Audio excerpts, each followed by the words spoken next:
Toate firmele doresc să-și crească constant numărul de clienți și să-și extindă segmentul de piață. Având în vedere dezvoltarea mediului online, unul din punctele forte pentru atragerea clienților este promovarea online. Multe firme au pagini web, anunțuri publice sau conturi pe site-uri de socializare, dar nu este suficient. Soluția este promovarea pe portaluri web care sunt optimizate pentru motoarele de căutare. Ținând cont de piața imensă de clienți pe internet, am creat pentru promovarea firmelor online portalul www.afaceriromânia.eu, un portal profesional de promovare a firmelor și afacerilor din România. Multe companii au înțeles potențialul de a cuceri piețe noi cu ajutorul internetului, iar Afaceri România vine în ajutorul firmelor și a vizitatorilor online cu informații clare și absolut necesare în lumea afacerilor. Ai pierdut timp căutând ceva pe internet, nu? Acum căutăm noi pentru tine.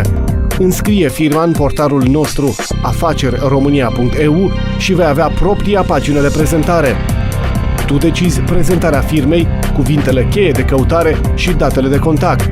Atașezi o galerie foto, un logo, un film de prezentare, un catalog de prezentare și ești prezent printre cele mai căutate firme, la un cost de doar 300 de lei plus TVA pe an.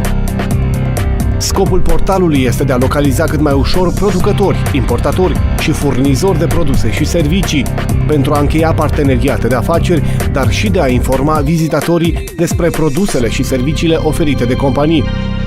Investești minim 500 de lei plus TVA și primești gratuit magazin online fără limite de produse, cu posibilitatea de a exporta toate produsele în piața produselor online. O echipă profesionistă de creatori, programatori, web designeri asigură funcționarea portalului și promovarea în mediul online. Creăm valoare și avantaje partenerilor noștri prin strategii avansate și concepte inovatoare de promovare online. Înscrie firma chiar acum și beneficiază de serviciile oferite de portalul www.afaceriromânia.eu www.afaceriromânia.eu. Simply click Afaceri România.